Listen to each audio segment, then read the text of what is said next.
Hello, friends. I'm Bernard Watts. I want to thank you for tuning in to Sports Talk with BWatts Entertainment. Tonight's broadcast is brought to you by the Big Chick out of McDonough, Georgia at 590 Macon Street. And if you want some good fried chicken, if you're in Georgia, all you got to do is call 770-957-1329. The Big Chick out of McDonough, Georgia is sponsoring this show tonight. And we want to thank them for being a sponsor tonight. Got an exciting show for you tonight. We got RobDaManMedia, Coach Dre, along with a special guest. Greg said it. He will be a part of the panel tonight.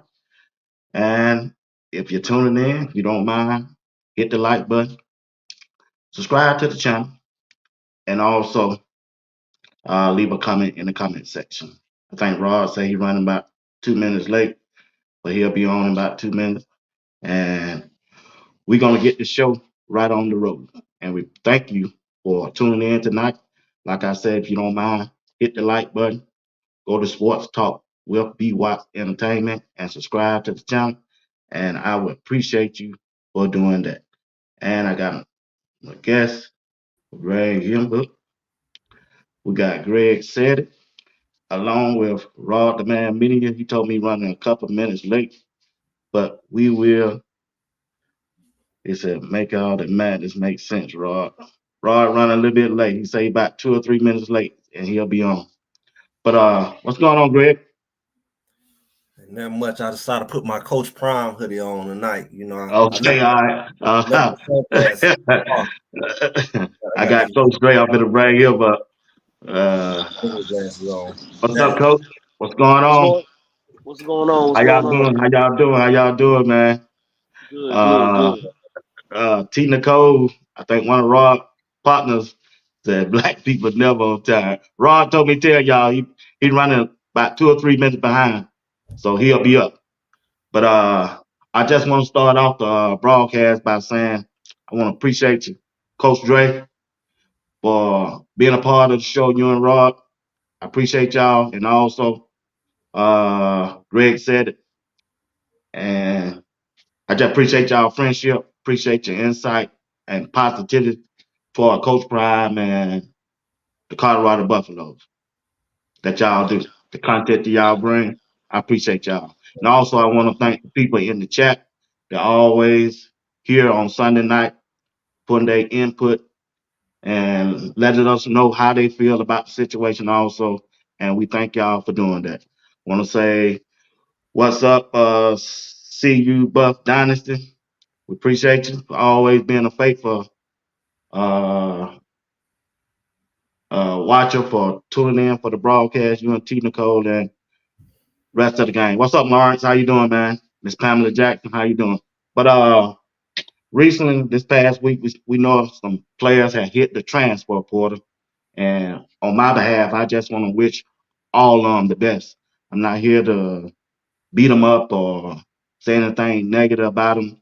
Matter of fact, this is gonna be my last time talking about it. I don't want to talk about it no more. I just want to concentrate on the players that are in house now and some of the players that Coach Prime has picked up and to be a part of this Colorado this year. So I'm still looking for good things, and I know some things now happening. Some players now committed, and we're gonna talk about it on the back end. But tonight, I want to concentrate on the Tyler, the passing game, and then we're gonna talk about a special player. I think Rod wants 3-6 Mafia, the number 36 that Coach Prime always talking about. We want to give him some shine tonight because he's always making plays. But we want to start it off with the passing game. All right, the passing game, fellas. Check this out. The quarterback throws the ball to a teammate like a wide receiver. The object of the play is to advance the ball to the playing field.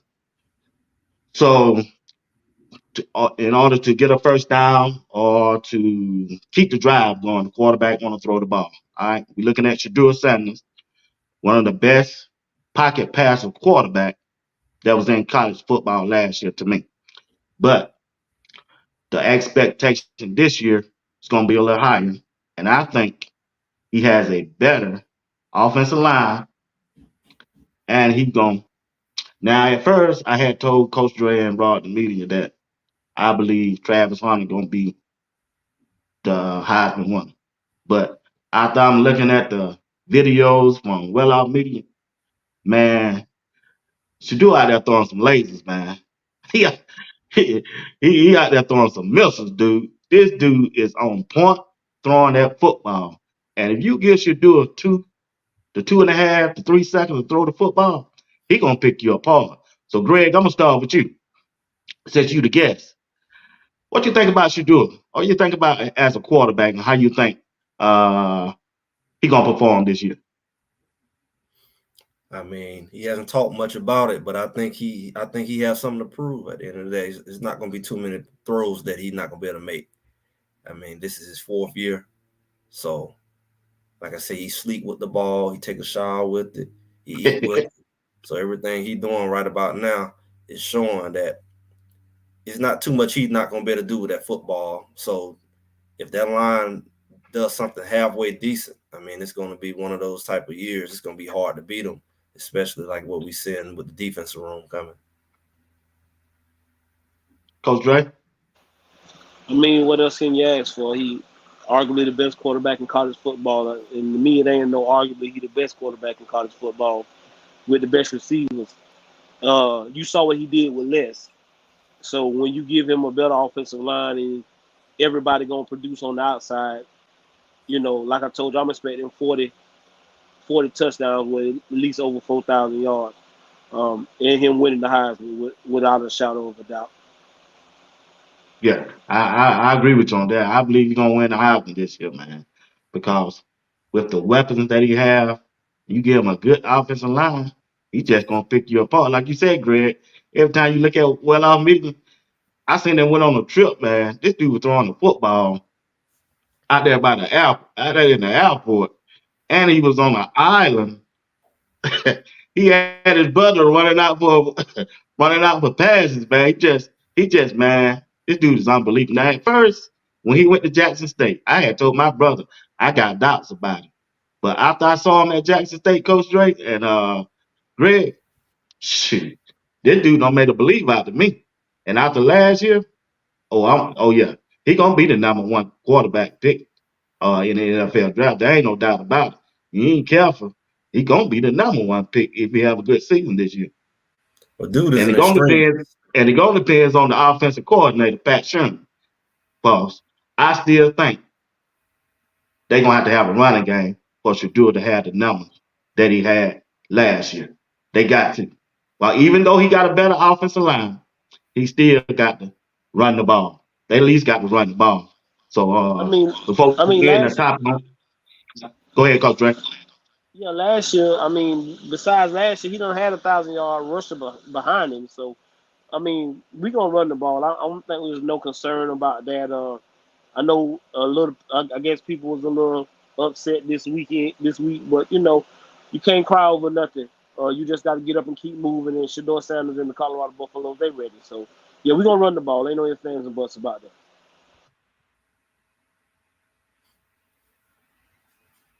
Yeah. You got anything, Greg?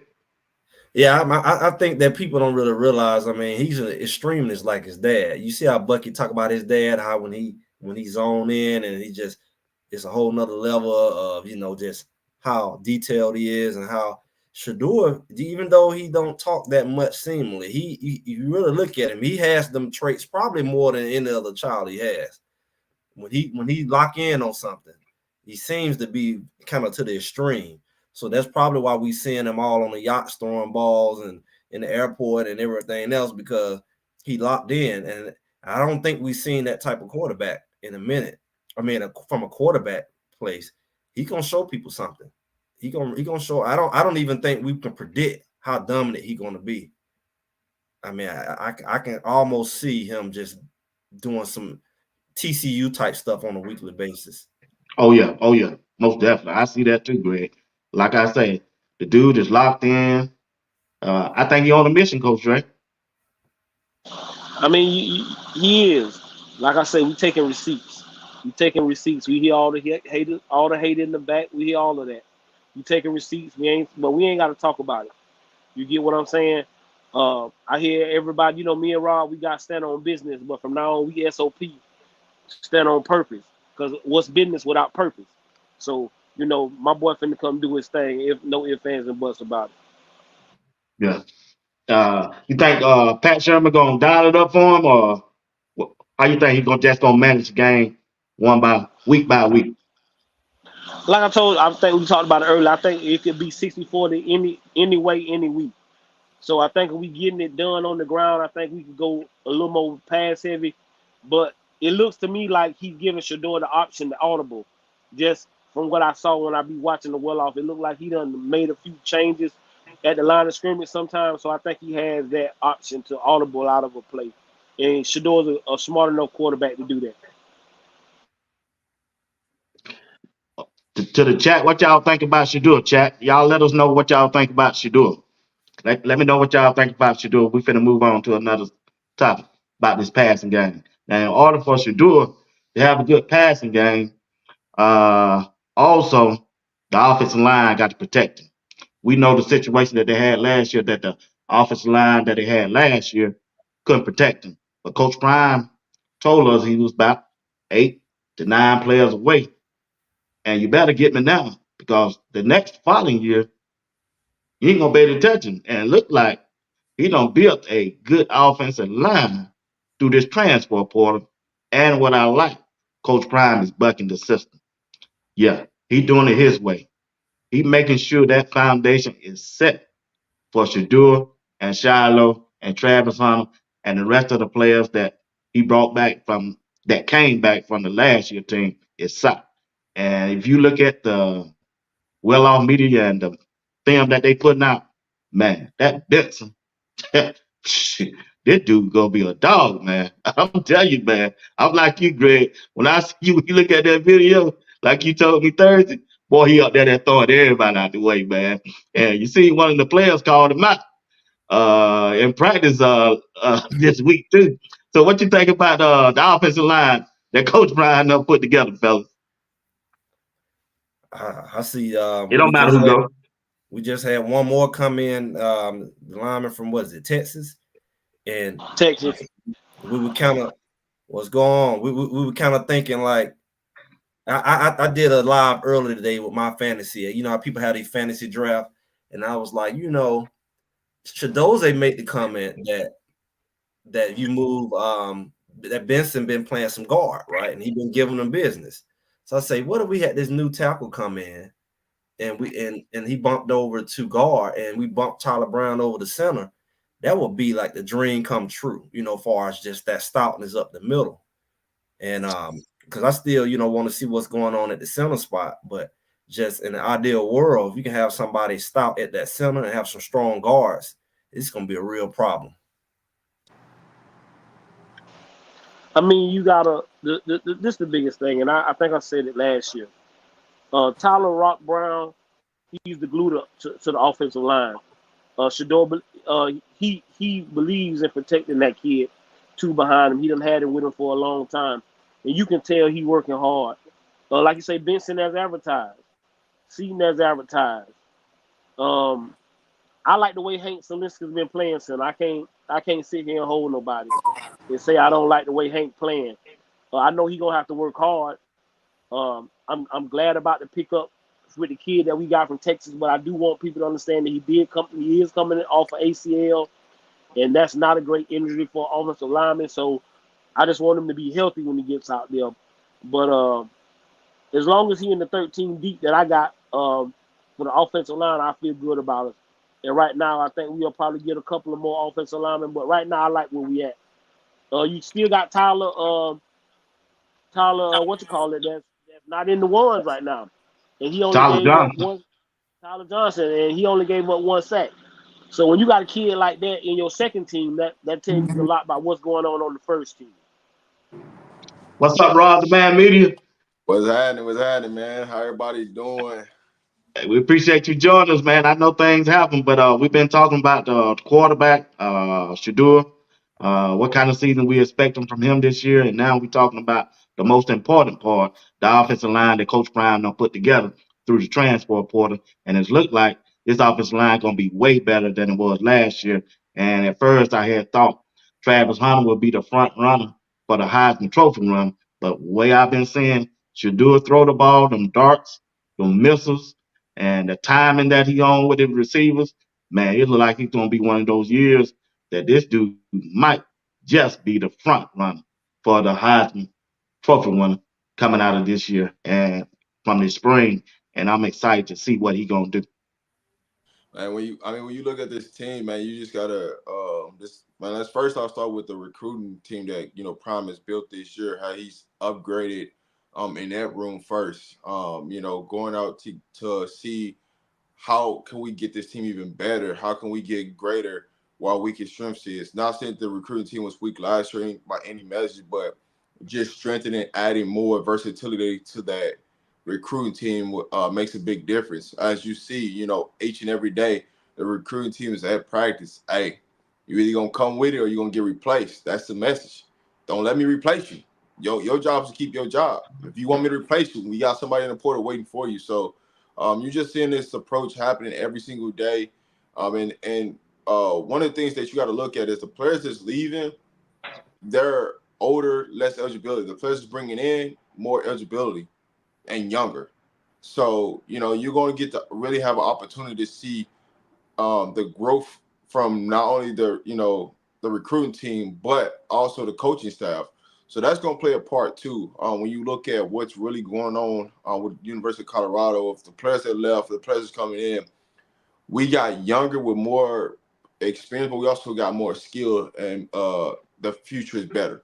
So everybody that was saying, Prime is leaving, he's showing you right now that he's taking kids with 3 or 4 years of eligibility left. When you look at today, we only took one kid that had a year left, defensive tackle. So you got to like the future, what you see. Appreciate that, Rod. But also Jordan Seaton, he looking good. Uh, like you said, Tyler Brown, he's looking good. I just like how they working good together. There ain't no back and forth. They don't care who start, who getting it. Long each one of them getting their reps and they making each other better. They're gonna be good for them in the long run because it's gonna be a long season. You never know who's gonna get hurt. Never know who's gonna get injured. Who's gonna get tired. But if they keep doing what they're doing, and and like Coach Prime, just let the main thing be the main thing, they're gonna be all right. And I think too, Shador, he's gonna have a good year. I just think he is. But now I want to move on and talk about the backup quarterback. That what's it? Let me see. The backup quarterback names is I had it wrote down. Y'all give me. I ain't good with names. The back Walter Taylor Star. and I'm finna say, Snobs and Justin Wade. one one of them passed. I think Wade throw. Man, he missed that wide receiver so far. Coach Brown said, "Hey, who threw that? You go get it." he he told. I said, "Prime, I'll be Prime, man, he missed him so bad." Coach Drake, Coach Brown said, "Who threw it? You go get it. No, you go get it." Me and Greg were talking about that Thursday night. Man, I watched that video, man. It was so funny, man. But how y'all feel about the backup quarterback position? Y'all help me out, chat. I like Go ahead, Coach Drake. Walter. I like Walter. I'm not gonna sit here Hold and on, tell Coach Drake. nobody Hold else. on, Coach Drake. Coach Drake, I remember you said that the last time. I watched the video today. This dude couldn't get a pass off. That ain't on him. That's on the line. But when you give him time, go back and watch some first videos. You give him time, he can make every throw. I do believe that Star will be quarterback too. I just like Dustin Wade. What? Okay, why you think he gonna be quarterback too? You don't think Taylor he gonna get an opportunity? He gonna get an opportunity, but I think that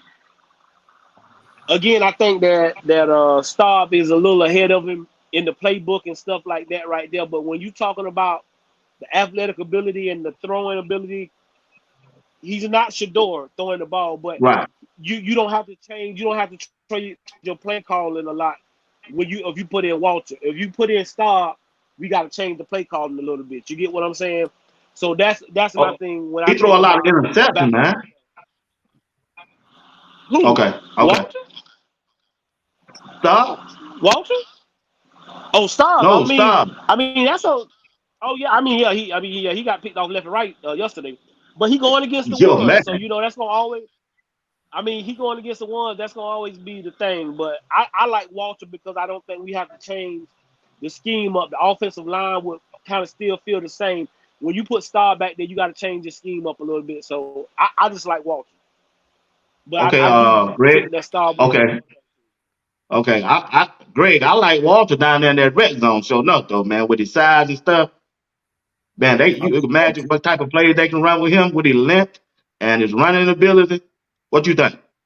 mean, Walter need to be in there anyway. It need to be. I mean, like you say, certain packages need to be put in place, especially like on some short distances. I mean, he can lay down and get 1 or 2 yards. So it's just using them So you wisely, said. regardless. So Greg, you trying to say you want the Tebow package? Yeah. Oh At yeah, one yeah, oh yeah, yeah. Exactly. That's what I was thinking. Yeah. times you can't really key in on Shador when you got a guy like that on the bench because it's like we don't know who really gonna be in, and especially with the certain matchups. So it keep people kind of on their heels and it keeps Shador healthy because how do you like tee in on him like they did? They teed in on him last year.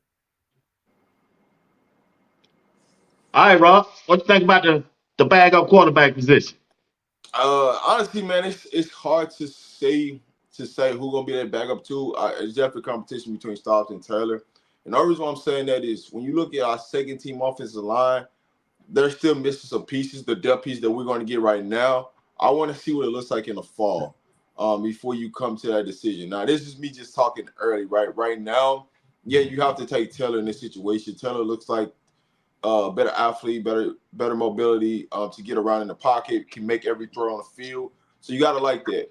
When you look at Staub, he's a shorter quarterback behind the offensive line. So, his ability to see over the line this year is a little bit, hazmated, but, it's something that you can work around. But right now, you got to go with Taylor. But like I said, once we get all the pieces in here, then you can really evaluate what it's going to really look like. I just think, having Stobbs in there is a great, thing for Colorado, having another year under his belt at the University of Colorado to understand what's going on.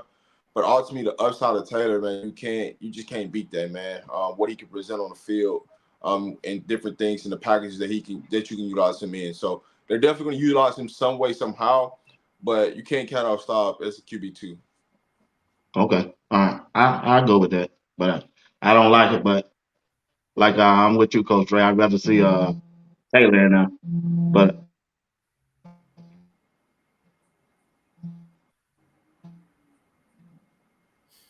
Let me ask y'all this. Let me ask you I had this. went out. Is it Go somebody ahead. froze up? Go ahead, Greg. What? Um, Some have. I don't know what happened. what do you all think about? But go ahead, Greg. I thought about something early. You notice we don't see fullbacks, especially in the running back room. What do y'all think about Pearson in the fullback position? Like he's a very small tight end, but he's athletic. He has decent height, but he's not 6'4", 6'5". But him coming out of that fullback position, taking on the linebacker. I would say this, it's spring. They're going to be very vanilla. They ain't going to show nothing. As the season gets closer, they're going to throw a wrinkle where the tight end is being flexed to that fullback and moving them around. That's you're not going to give it away. It's too early in the spring because, everybody's what you're looking at well off is seeing everything in shotgun. As the season get here, they're going to go in the center. They're gonna flex that tight end. If you've seen Pat Shermer's offense, he's going to flex the tight end. He's going to move the tight end all the way around. He's going to put him in the backfield, full back position. Just depends on down the distance. So I do like that idea. I like that idea of Savell Smalls going into that role, also being flexed at that fullback position. But like you said, man, it's just a springtime. They're not going to put too much on film for you to study. Yeah, I mean, you think like I think, Greg. You definitely gonna see it. I think that's the purpose of moving Smalls and Pearson, because I think they can give you that. They can go in motion and come back and trap block and do all kind of stuff that you're trying to do. So yeah, like you said, like Rob said, I don't think they're gonna give it away, but I do think we'll have that in our package this year. Okay. But while we talking about small and the tight end, let's talk about this tight end group for this passing game. You got Savell Smalls and Morgan Pearson over there. Small looked good in practice. I didn't know the dude that big. Defensive tackle, right? Oh, it was an edge rusher. He was an edge rusher. He was He an was an edge edge. rusher. He was an edge. He was an athlete pretty much coming out of high school. Washington decided to put him on the defensive side of the ball instead of putting him at tight end. And so that's how his career got started at the end spot. When you look at it, coming out of high school, you turn on the tape, he pops off on the screen at the tight end position. He's putting up numbers in high school. It's just Washington chose to put him as a defensive end. So when Colorado recruited him as a defensive end, in the transfer portal, that's what they looked at him as, until the recruiting staff went back on film and actually went back and looked at his previous film from high school and realized, we got a pair athlete that we're not utilizing at the defensive end because the room's so stacked. Why not put him at the tight end and let's see what we got before we try to make another decision. So this season has been really going back, watching film from previous players from high school to college to put them in the best position and change positions for them. So, I mean, that's basically it. I mean, Smalls was an animal in high school at tight end.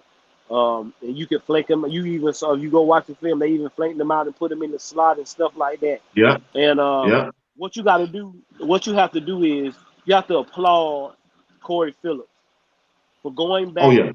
And you have to applaud Coach Prime. When people sit here and you say, it takes a heck of a recruiting staff to go back and watch a film of a kid and say, hey, this kid ain't getting used over here, but we can use him over here because I know what I'm doing and I know what I'm seeing.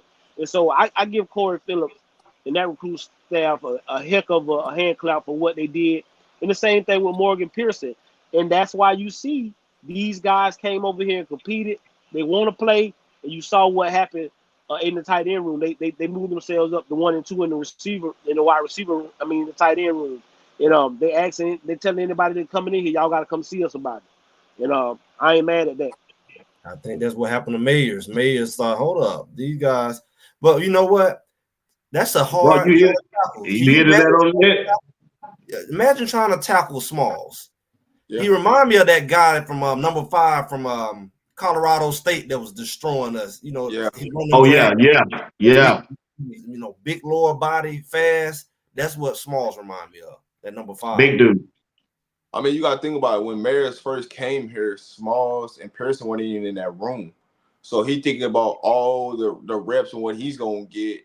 And then they just going back and watching film and moving these players after he commits, Those are things that happen. You got to tip your hat to this recruiting team and Corey Phillips for the extra job they did to go and find ways to get players on the field. Yeah, I saw when he went out there and made that recommendation, man. And Coach Brown went with it. He trusts him. That's the key, man. You got to trust people, man. But that's the thing. When people say you can't coach and you can't do this, that's what coaching is. If you really want to be honest, trusting the people you hire. You hire people to do a job, and when they do their job the best way, you succeed. Head coaches sign up to share the fame and take the blame. They sign up to take the share the fame because when they win, everybody gets a hand clap. Everybody gets a pat on the back. But when they lose, they take all the blame by themselves. And one thing you've never seen him do is throw any of his coaches under the bus. When he probably could have, but he never has. He sat there and took it on the head, and that's what a great leader is supposed to do. That's what a great leader is supposed to do. Yeah, you're right. But like I said, he don't put a good coaching staff together too, man. And when you look at the passing game, you can't overlook what Phil Loho doing for the offensive line to be a part of this coaching staff. He's doing an excellent job, and the players, he ain't loud, but when he talk, they listen. He got their full attention. Listen, Yeah, and then But for him to he got a little loud with Sap the other day. I say, Oh look, yeah, Sap, oh cut yeah, down yeah. the But sweat a oh little bit. yeah, that's the first time I ever When seen him like that, Coach When Ray. Sapp be poking at Yeah, him. yeah, Yeah, yeah. He was. Yeah, you get what I'm saying. But then, yeah, and you know, and that's my thing. And not only do you have Phil, but look, if people open their eyes, you got the guy from IMG there, and then you had Coach, you had Mark Slave there with the offensive line oh there yeah. that Saturday. They say he been in and out. So I mean, you getting coached by all pros and stuff like that, and you learning the technique, and you can't beat that, man. What Coach Prime is giving these young men is bar none. And if you don't want to be a Colorado Buffalo, I don't really know what's wrong with Yeah, No, yeah, just like you got Steve Mariucci out there, the former head coach of the 49. He out there giving his advice to him. And like Greg, I remember I was laughing. Me and my daughter were laughing at you the other night, man. We were watching the broadcast. Greg said, I ain't gonna bring that up. But anyway, you. but check this out. Uh let's talk about the running back room. Cause it's gonna be a key, it's gonna be a key figure for this past game also too. We got Dylan Edwards, we got Michael Welch, you got Savion Wilkerson, and I'm missing somebody. Who I'm missing? Charlie Charlie off the Charlie. Ockendall. ball. Charlie O. Yeah, Charlie O. Man, Charlie Charlie off O the looking ball. good, man. He looking good, man. Greg, Greg, who you say he remind you of? You don't watch out. He gonna be like who? I can't remember. The running back, Come on, the running back that went from Carolina to the oh yeah, 49. McCaffrey. Oh, McCaffrey. Yeah. Yeah, that McCaffrey. y'all be looking for a black. We gonna be a white one out there. He gonna be running that ball. He looking good, man. He don't have the Hey, speed, but he definitely is elusive. Long what you that got to chain move. what you got Long to they love keep about that chain moving. What you got to love about Charlie is he come in with his lunch pail every day and clock in and donate to the team.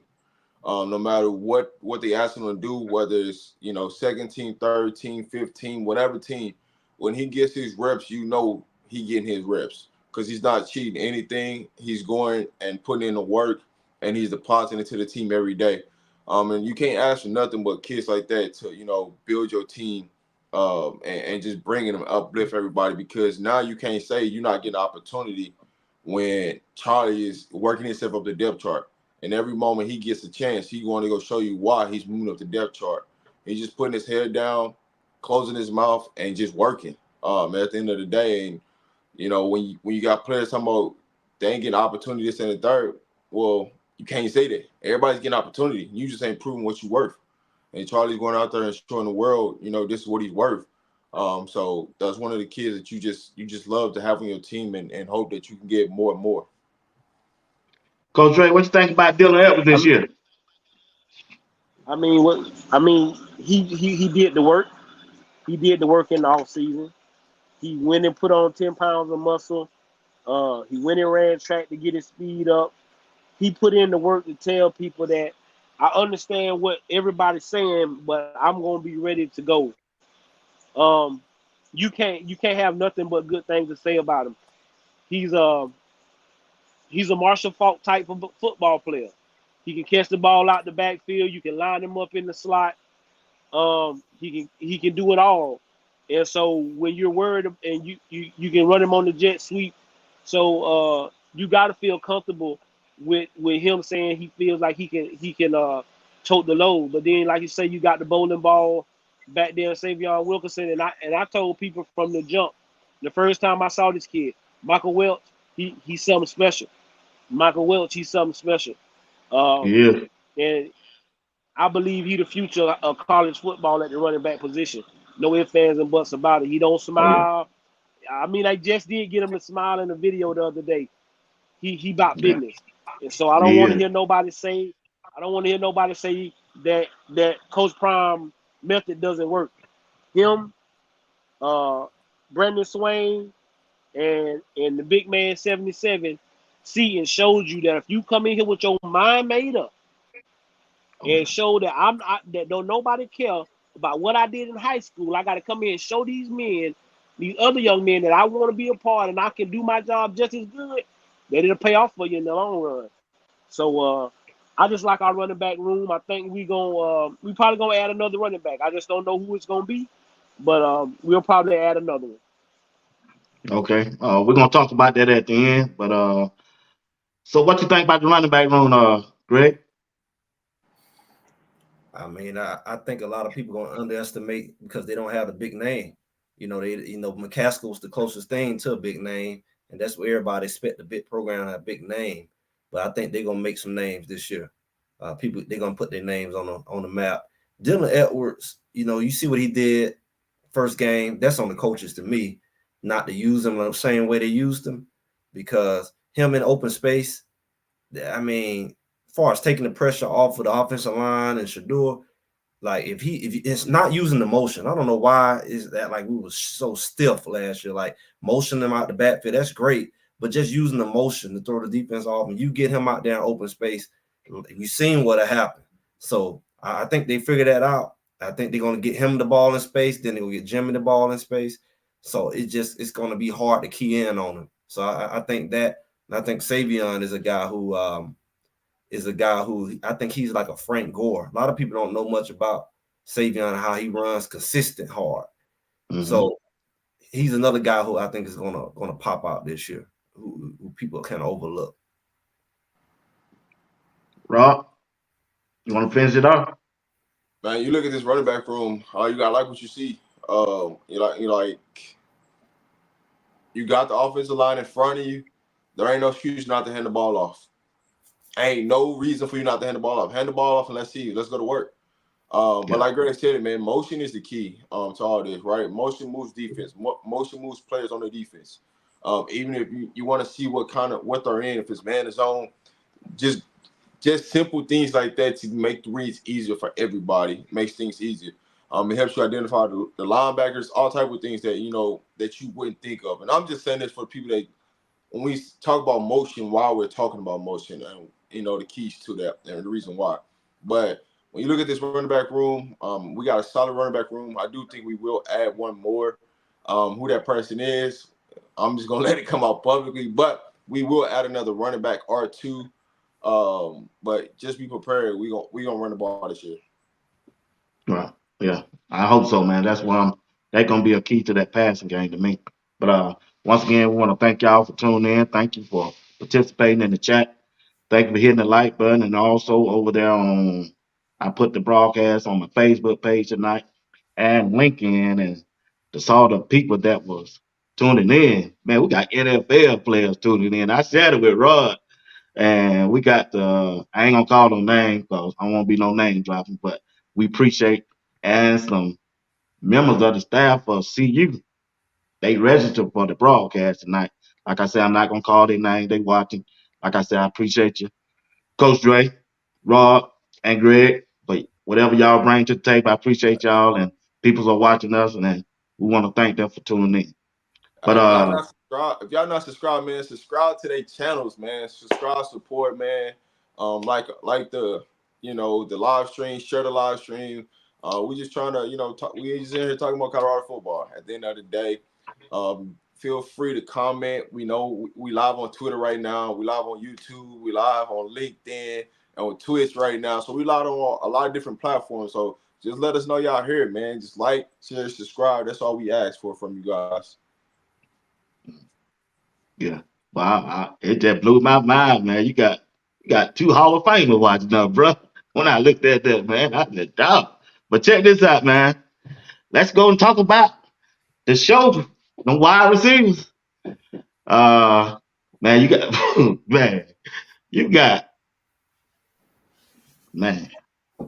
you got really 12.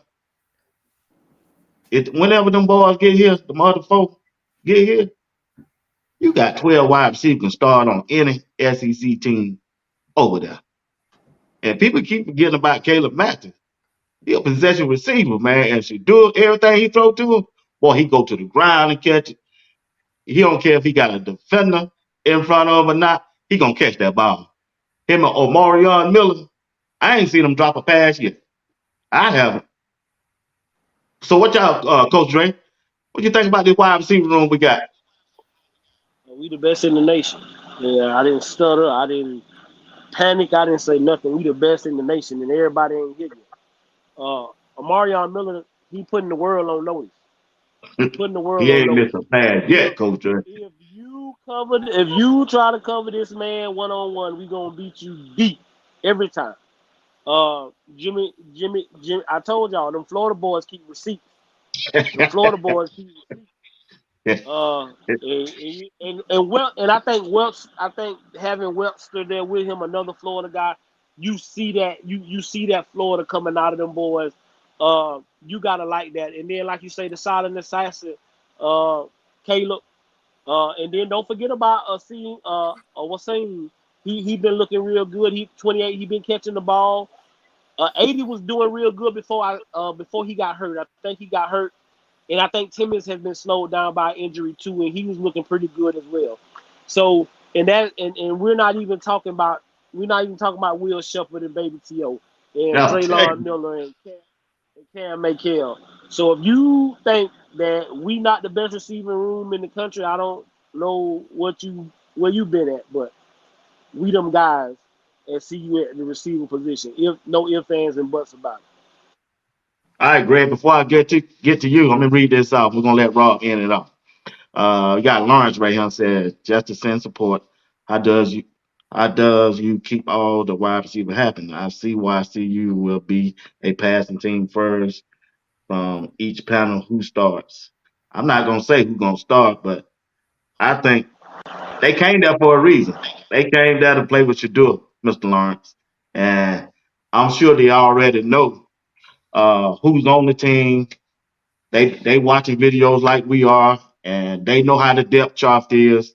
And I think Coach Brian gonna give each one of them an opportunity to do their thing, to put some tapes together. And I don't think we're gonna lose not one wide receiver through the transfer portal. I don't. But like Greg said something the other night that sounds interesting to me about moving Baby T.O. to a tight end. What you think about that, Greg? I mean, he may have to put on some weight, but he had the body. He had the body to do it. He had a height. He had a work ethic. He's gonna eat good, and he's young. But he can be the next Shannon Sharp, as far as because Shannon Sharp wasn't the biggest guy when he was in college. So he Right, don't have to be that big, especially if he's gonna be more of a pass receiver. I mean, pass tight end, because you have your bigger tight ends. It's all about packages at this point. I mean, right, how do you play all these guys? Packages. It'd be like a military operation. They moving in and out. As long as they get it down at practice, and that's going to only help them because it's going to be less injuries. Everybody going to be fresh. They're not going to be out there running half butt routes. You get them in, get them out. Even if you bring a guy in and run a couple different things, get them back out, put the other guy back in fresh. right. You're going to have less injuries like that, and you're going to be able to have a team that actually is going to be able to play the long run. It's a long season. So you talking about going to the conference championship and actually having your best guys healthy, or going to the playoff, and it's like, what is it, 3-game, 4-game possible playoff? So how do you make that run Four game doesn't make sense. right to the championship? So it's going to be a longevity game for anybody, because it's going to be new for everybody. So why act like everybody got to play every down if you saying you have your sights out on going the distance? So you got to kind of pace that out. Rob? When I look at this wide receiver room, just in totality, is giving me them Jackson State vibes that last year at Jackson State. Where they rotating 8 to 9 receivers throughout the game. And keep in mind, this receiver coach was with Prime at Jackson State, not they last year, but before that. But it just gives me those vibes of what it's going to look like, right? The rotation of 8 to 9 players at the receiving core. That means every single day you come to practice, you got to have your lunch pail ready to go. If you don't want to block, you ain't going to be out there. So the little things is gonna matter with this receiving core. They're gonna be physical. They're gonna get you first downs, but you just feel those vibes coming. Like it was that last year at Jackson State for Coach Prime. But to this point though, it also is going to help Travis Hunter stay more healthy because he doesn't have to do everything on offense and on Good point. defense. Good point. So they're gonna be able to monitor, his snaps and keep him fresh. Longevity with all the wide receivers that we got that can come out there and produce. So we got 4 more guys, possibly 5 more guys coming in that wide receiver room. You just gotta be ready to go. You gotta buckle up, be ready to go, because it's gonna be competition every day. And as long as you're in that top 8 to top 9, you're in a good position. If you outside that top 9, you just gotta keep putting your head down and work. Because all this is about work, and everything else will prevail itself. Good point, fellas. Good point on that. Good point. But we're gonna stay right there in that wide receiver room. But first of all, I want to say thank y'all for tuning in. Thanks for participating in the chat. If you haven't, go to RobDaManMedia, you hit the like button and subscribe to his channel. Also, go to Greg Said It and hit the like button and subscribe to his channel. And if you don't mind, stop by mine to do the same thing. That's Sports Talk with BWatts Entertainment. And tonight's broadcast is sponsored by the Big Chick right there in McDonough, Georgia. We appreciate each and one of y'all for your support and appreciate y'all for sponsoring the show.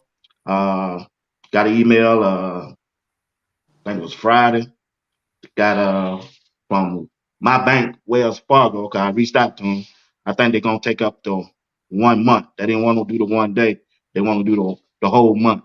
So I hope y'all continue to stay with me, boy, because I think this thing is headed somewhere and we're gonna be all right. I know Rod don't like me putting stuff out there like that because they think we got some haters out there, Coach J. But hey, when God bless you, he said, let them know. That's what I read in my Bible in Sunday school today.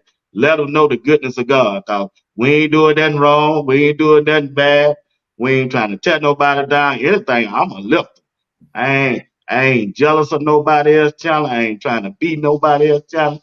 I don't had a lot of guys want to come on here and be with me, but I like my crew, what I got now. And I appreciate each and one of y'all for being here with me. I think y'all some good guys. And if I ever go wrong or say something wrong, and if y'all don't message me or tell me that I'm doing something wrong, you ain't my friend. I'm just being honest with you, Hey, bro. hey, boy, you hit it right on the head. I tell my kids that every day. I ain't your friend.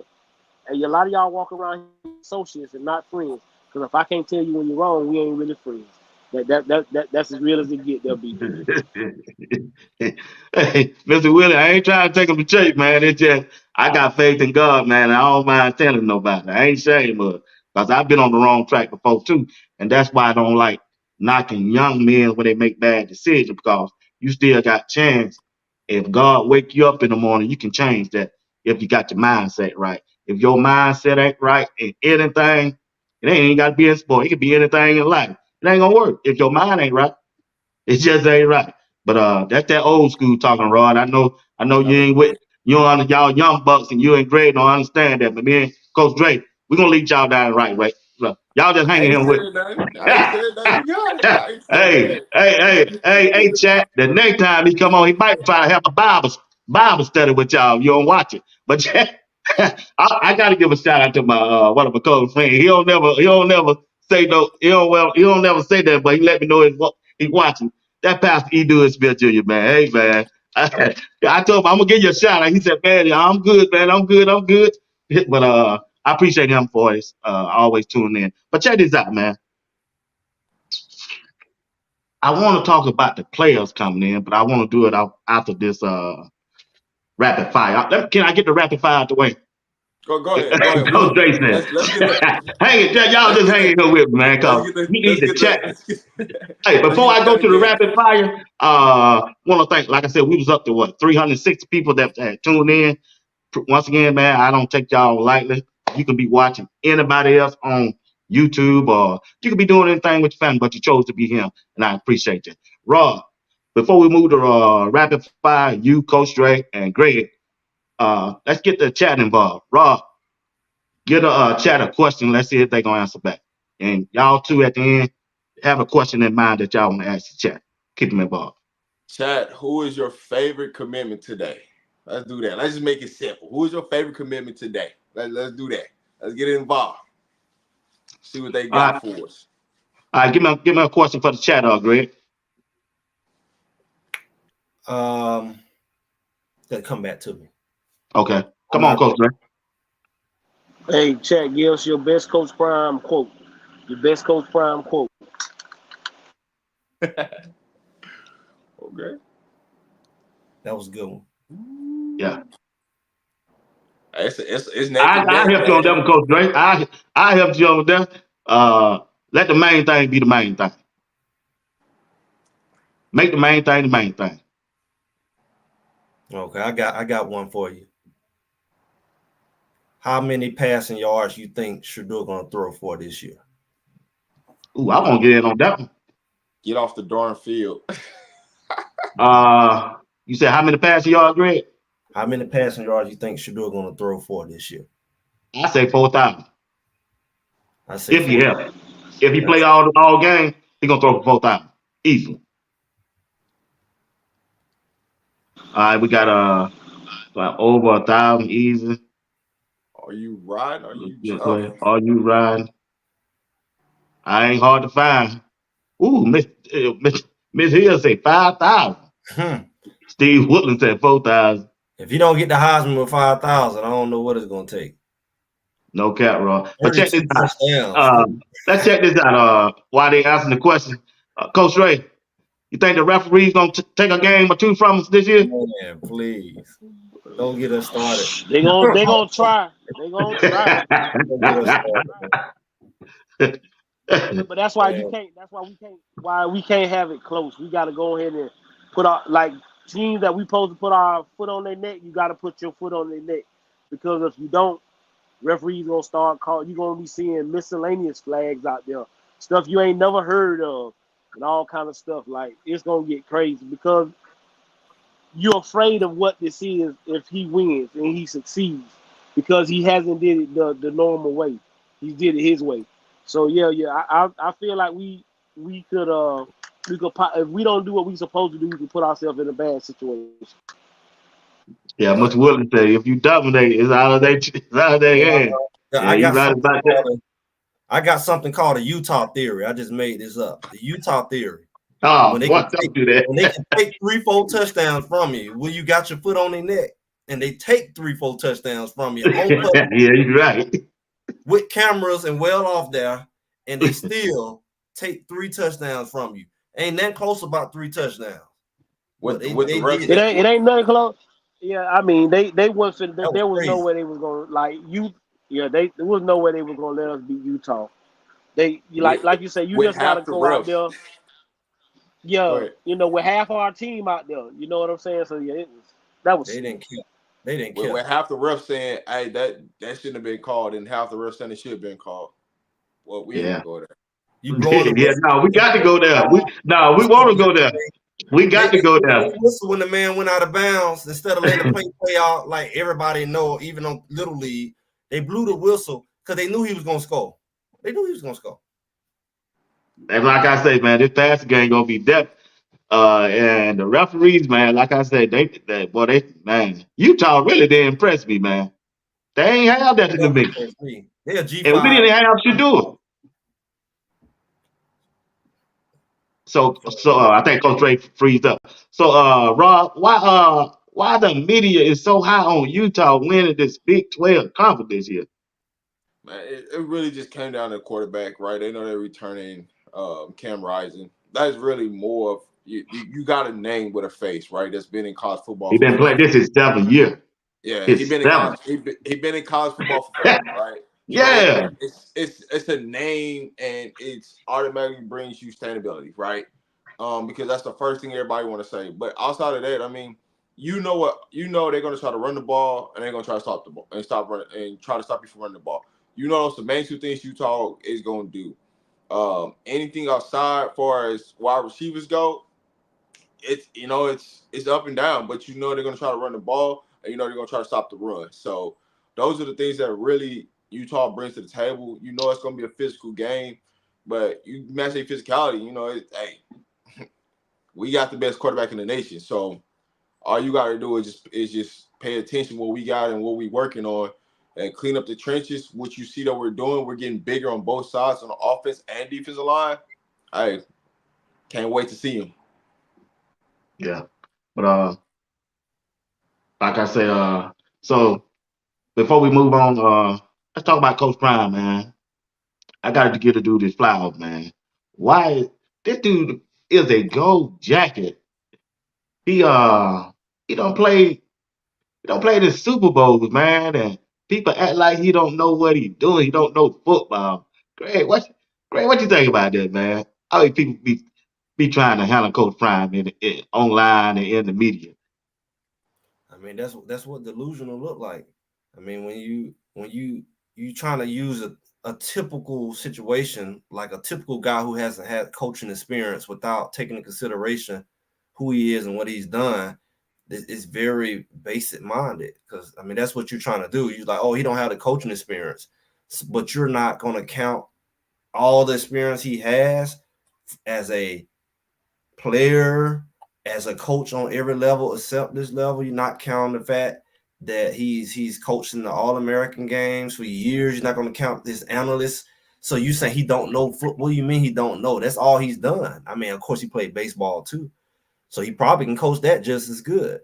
But I mean, you're saying that he knows nothing. That's foolishness. That's some stuff you hear in the media and you repeating it. But that's what they want to believe because he has an unfair advantage.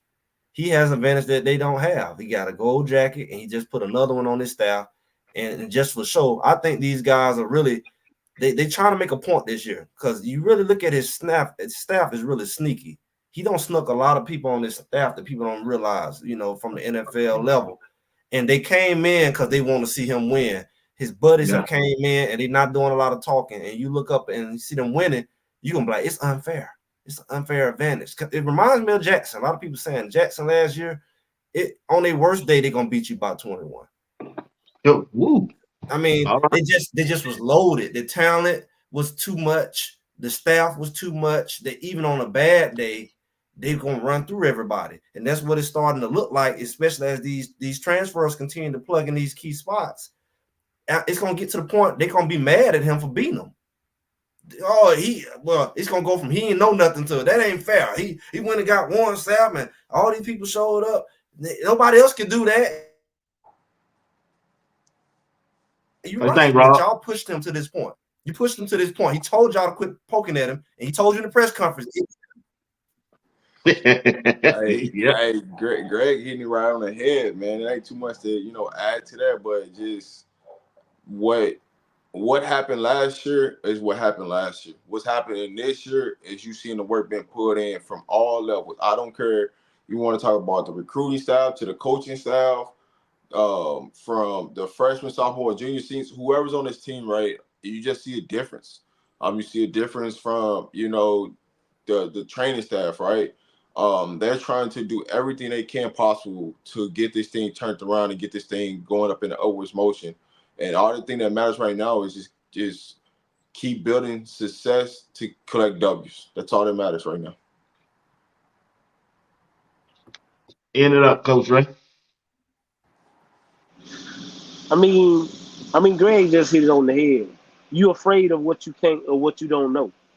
And what you don't know is he gonna become the best college football coach. If that ain't what they want, and he gonna bring his friends along, and then they gonna come take over college football.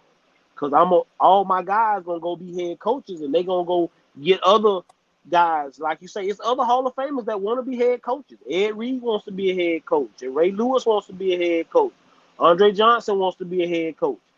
So, and a guy like Warren Sapp, like you say, Deion Sanders has real friends, and that's something that a lot of these other coaches don't have. He has real friends. Some people saying they weren't gonna sit on the couch and just let him keep getting done like this. I'm gonna come see what I can do, and so you gotta respect those guys for that. Yep, I agree. I'm gonna add this, y'all. I said this before. A lot of people don't realize.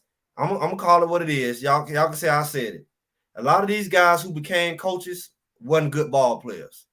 So what they had was, okay, I'm gonna go and be a grad assistant or whatever. I didn't make it to these high levels, and that's my love for football. I'm gonna make it as a coach. The guys who were really talented, they went on to play. So, and there's nothing wrong with that. But it's almost like this my lane, that was your lane. You had your lane. You got to go to the NFL, be a Pro Bowler. I couldn't do that, so I had to express my love for football as a coach. Now you coming over here taking my shine. Now you coming over here taking what I'm good at. Now you good at both. Leave me something. You was good on the field. Now you good off the field. what they're afraid of is, like Coach Dre just said, them guys who was good on the field come back. It's been a divide. It's been an unwritten rule. Y'all can go play. We gonna coach. Now we starting to see these guys come back and they gonna coach. And now they got the credibility with it. And it's gonna make the guys who wasn't good no longer have jobs because they're gonna have to compete with the namesake and the credibility. You got to compete with Ray Lewis, who actually can coach and was a Hall of Famer. He gonna beat you every time. So it's almost like y'all go on over there and stay over there and let us non-athletes be the coaches, because you gotta leave us some meat on the bone. That's why you see all these recruiting tactics against Prime. I mean, Oh you yeah, right yeah. there. You know, this is the real reason, right? Is Coach Prime gonna lead? Coach Prime this. He ain't gonna recruit you out of high school. Like, no, he just know the people that's going for the BS and the people that really want to be there and really want to come out and work. So you just seeing everything and coming to a full circle. And as time go on, people are gonna start adapting to the way Deion Sanders is doing it, Coach Prime versus the way they doing it. It's only gonna last for so long because once the success starts to happen, people gonna follow, and that's all. That's what they're scared of. They're scared because Deion is changing ways and headlines. He's changing the way everything is operated. He's changing the way you utilize social media. He's changing the way the platforms are being used, and they don't like it because now it's forcing their hand. See, you have to go get a media team that can go build a brand for you, right? Say you have a brand, but how can that brand uplift you right now? So now you got to go employ more people than what you thought you was going to have to employ from the outside. So not only is he doing it on the football field, but he's impacting off the football field. That's generating way more money. And some schools going to be like, you know what? The hell with all this. We see what they're doing there. We need to do that because we don't have the collective dollars to compete. So here's how we're going to compete to get the collective dollars. We got to get the fans engaged. We got to get the nation engaged. And so you're going to see Ed Reed or Ray Lewis get a head coaching job at a P5, well, P4 now. And that's what's going to really set the tone right now. So Deion Sanders is just paving the way for something what's going to change in the future. But everybody don't have the marketing ability and the personality and the creativity. He's a unicorn. You can't do what he do. You can go get an Ed Reed, but Ed Reed don't have the personality. He may have the IQ, but he don't have the marketing, Ray Lewis. So it's like you can't recreate what he did, and that's the problem. They can't do it, so they got to take him down. Man, y'all went hard on them. I like that. They looking for a new king of college football. Kirby Smart sitting at the top of the mountain because Nick Saban done went and retired. Deion Sanders nipping at your heels. And that's what it all comes down to. These other coaches done been through the ranks. They like, oh, here he come. We can't compete. And you can't compete, and he gonna show you. Right. Cutting the line. Period. Yeah. Hey man, stay right there, man. I ain't gonna break y'all stride, man. The rapid fire just got the old, but I like when y'all engage like that. But we're gonna let's stay right there in the Big 12. We got now Nebraska. Now I think that no, let's go back to the first game. The first game they played North Dakota State. Now we play them at home, right? I think Correct. we're playing Coastal Field, baby. right. Okay, we play them at home. Now, how y'all think this first game gonna go? I know we got the spring game coming up, and I know I'm talking way ahead, but when the dust is settling and the roster is set, how you think this first game gonna turn out? You think North Dakota State gonna compete with Colorado this year, starting off Coach Ray? I know they're gonna come in and do what they do. They're not gonna change. They're gonna come in and run the ball. They believe in their system. We just gotta do what we do and not play with them, not give them no life, and not give them no hope. If we give them some hope, they're gonna play. They're gonna play a little harder, but they're not gonna change what they do. They're gonna do what they've been doing. So I still expect us to win by 21. Oh yeah, what's the thing, Rob? I still. I'm just gonna say this. I want this game to be over by the first quarter and a half. I don't even want to give them any hope, any prayer, any dream to even be in a game with us at halftime going into the third quarter. Let's just go in there, come stand on business and get it over with, right? And do what we're supposed to do, and let's get ready to prepare for Nebraska. Like that's what I look forward to. Now there ain't no sleeper by no means, and we got to come in there and set the tone early. And I just love the pieces that we got coming in, and I think we can get that done and established. Great. Okay, I want y'all to come in close because I'm gonna say this. I'm not gonna leave no room for error. They're gonna hang around about a good 5 minutes to the muscles warm up, and then it's gonna be over. They're not gonna be able to hold down that defensive line. I don't care what they do at their level. They're not gonna stop Shadozi. They're not gonna. We're at the point now where our defensive line is starting to look like a SEC-ish line. So when you think that they're gonna stop Shadozi, when you think they're gonna stop Big Barnes and Carter, and if we get the Dominique Williams, McNeil gonna show up to destroy their hopes of running the ball, which means they ain't finna score. It means they finna get slaughtered. Because Shador gonna put up 30, 40. Regardless of who they are, he gonna put up 30, 40. So they're not gonna be able to handle the defensive line. They're just not gonna be able to handle it. I don't care who they think they are. They're not gonna be able to handle it. Mm-hmm. Then we move on to Nebraska. Huh? Oh yeah, all day long. Then we move to Nebraska. I can go for that. Yeah, that Nebraska game should be a little bit more closer and competitive, but I still think we just got too much talent. Too much talent. Now, they quarterback they brought in, I didn't know the dude that big. He's a huge guy. He got a big arm. But I don't think he's going to be able to handle the pressure that Colorado can put on him. Go ahead, Rod. He still got to perform under pressure. You hit around the head. He still got to perform under pressure, right? Yeah. 100,000 people in a packed stadium. You know it's going to be a sight to see. All eyes are going to be on you. You're going to have everybody in town. You're going to have all these distractions. We don't know if you can do it yet. We don't even know if you're going to start. He should be the starter, but we don't know who they're going to pitch to start for that game, right? He should be the starter.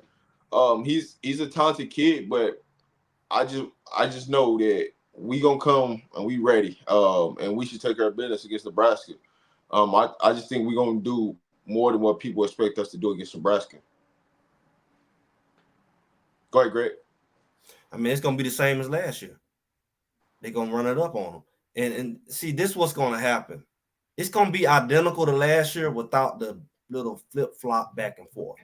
After about the third and fourth game, that's when people are going to start paying attention. Okay, Colorado might be for real. It's going to be identical because it's going to be about around that third or fourth game when people are going to say, okay, they legit. So they're going to have to hit North Dakota in the mouth, Nebraska in the mouth, go hit Colorado State in the mouth really, really hard, and just run through all these three teams, run through them. And then they're going to say, hold on, what's going on? Maybe we do need to take them serious. That's what the first three games going to look like. I stand on that. Yeah, I hope so. But I think the players they looking for that Colorado State game, boy. And then they're gonna have their homecoming game. Now the game they gonna kind of scare me when they go to Florida, man. Man, UCF? Boy, got a pretty good team, man. They got the wide receivers, they got the quarterback. But I still expect Colorado to go down there and handle business, even though 25 to 28 players are from Florida, and they probably be hanging out with Coach Dre down there at some bar. I hope Coach Dre tell him, man, y'all going back to the hotel because we got a game coming up. But I'm sure Rod's gonna be down there with him. So I'm gonna be at that game. I'm coming to that. That's one game I'm gonna go to too. But that's a game that scared me, Coach Dre. Well, you ain't got to worry about Coach Dre being at little bar Friday night because he's going to be coaching.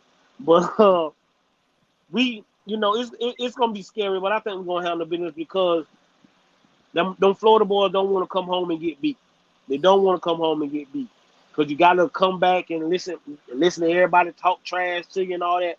So they don't want to come home and get beat. I got us winning by about 10, though.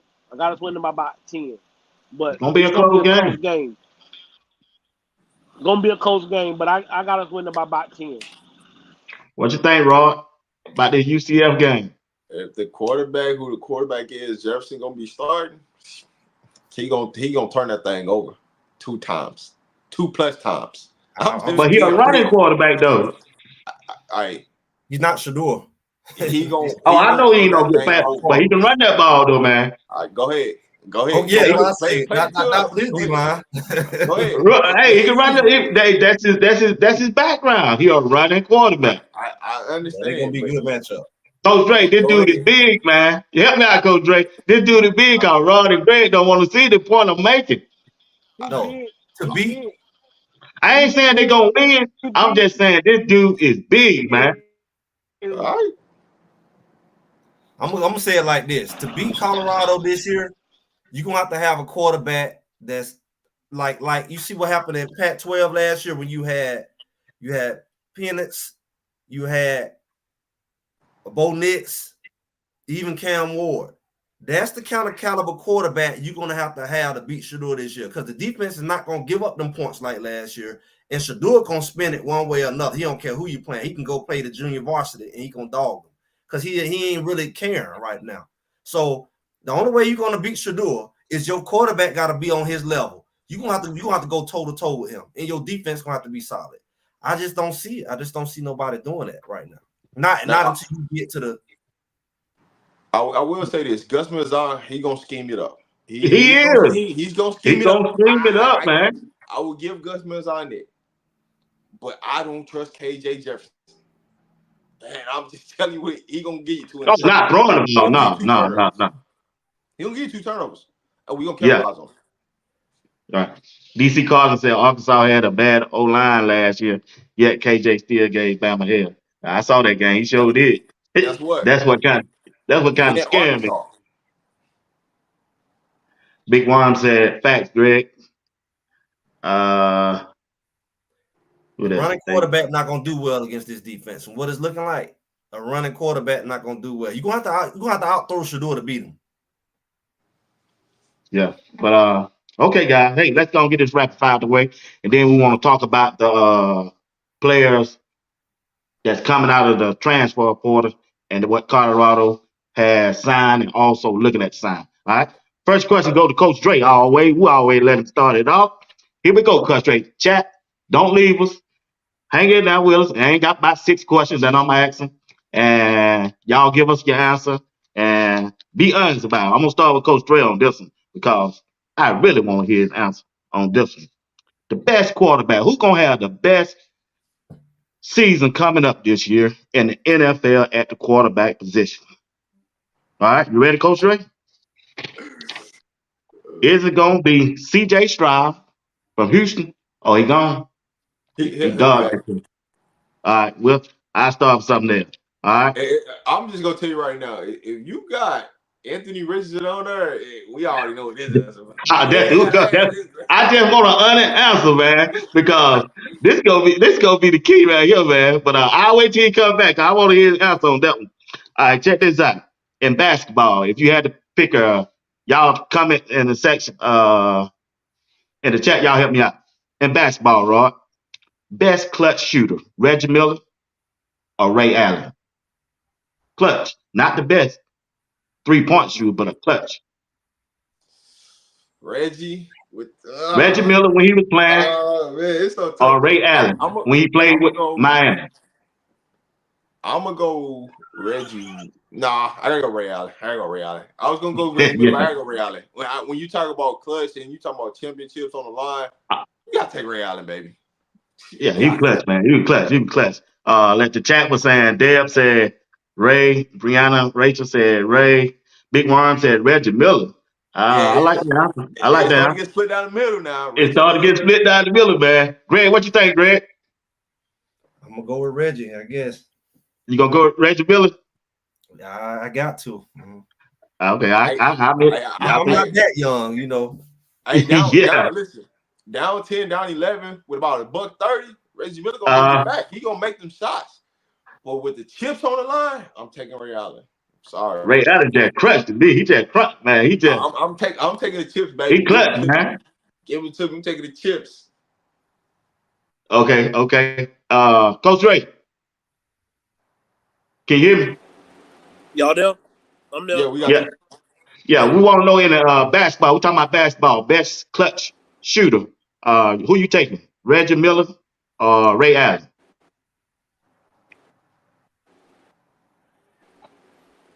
I'm taking Ray Allen. Huh? Huh?